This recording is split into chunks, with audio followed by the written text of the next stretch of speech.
আজকে আমরা ক্লাস 10 এর সরল সুদ কষার কিছু বেসিক জিনিস এবং তার সাথে সাথে কয়েকটি অঙ্ক সমাধান শিখব।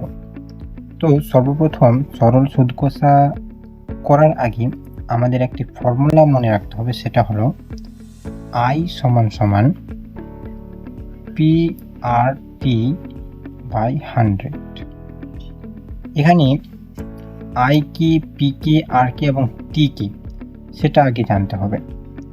আই সমান সমান হলো সুদ, ঠিক আছে, আর পি যেটা আছে, পি সমান সমান হচ্ছে আসল বা মূলধন বলতে পারি আমরা এটাকে, বা আমরা এটাকে মূলধনও বলতে পারি।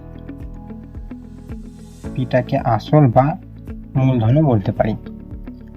আরটা কি? আর হলো সুদের হার, যেটা পার্সেন্টেজে দেওয়া থাকে, সেটা হচ্ছে সুদের হার, ঠিক আছে।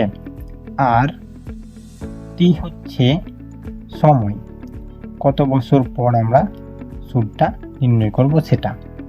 তো এটা হলো বেসিক ফর্মুলা সরল সুদ কষার। এই ফর্মুলা ধরেই সমস্ত অঙ্কগুলো সমাধান করতে হবে। এবং এখানে আই কি, পি কি, আর কি এবং টি কি সেটা আমরা জানলাম।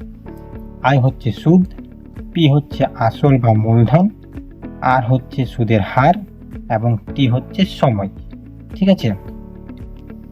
তো আমরা প্রথমে শিখে নিলাম আমাদের যে সরল সুদ কষার যে ফর্মুলাটা আছে সেটা আমরা ফর্মুলাটা শিখে নিলাম।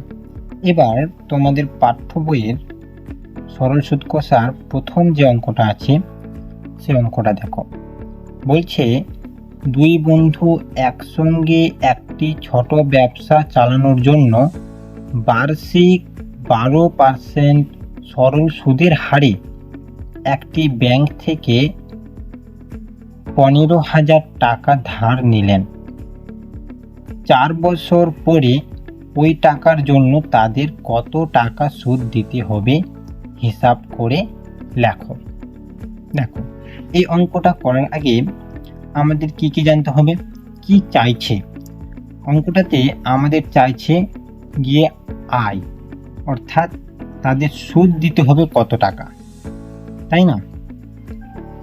তাহলে আমরা প্রথমে এখানে আয় যেহেতু আমাদের বের করতে হবে, তাহলে পি কি আছে অঙ্কটাতে? পি মানে হচ্ছে আসল, সেটা আমাদের জানতে হবে। এখানে বলছে 15,000 টাকা ধার নিলেন, অর্থাৎ 15,000 টাকাই হলো আসল, ঠিক আছে। 15,000 টাকা আসল। তারপরে কি বলছে, কত পার্সেন্ট সরল সুদের হারে, সেটা বলছে 12%, অর্থাৎ আর হয়ে গেল 12%। এবং কত বছর পর, টাইমটা কত বলছে, সময়টা, সেটা বলছে 4 বছর, অর্থাৎ টি হচ্ছে 4 বছর। জাস্ট সহজ। এবার আমরা এই ফর্মুলাতে এটা বসাই দিব। আই সমান সমান PRT বাই 100। আই বের করতে বলেছে।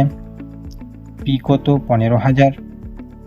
পি এর জায়গায় 15,000 বসাই দিব, ইন্টু আর কত? 12%, এবং টি কত? 4 বাই 100।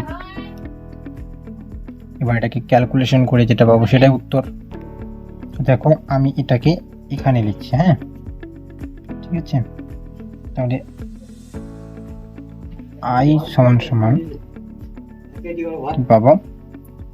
15,000, তাহলে দুটো শূন্য কেটে গেল, 12 4 48, তাহলে 15,150 ইন্টু 48, এটা গুণ করে যত আসবে তত হচ্ছে আমাদের উত্তর, ঠিক আছে। তো এটা হবে 7,200 টাকা। এই 7,200 টাকা সুদ দিতে হবে, এটা হচ্ছে ইন্টারেস্ট আই, ঠিক আছে। তাহলে আজকে এটাই থাক, এরপর দিন থেকে আমরা অঙ্কগুলো সলভ করব।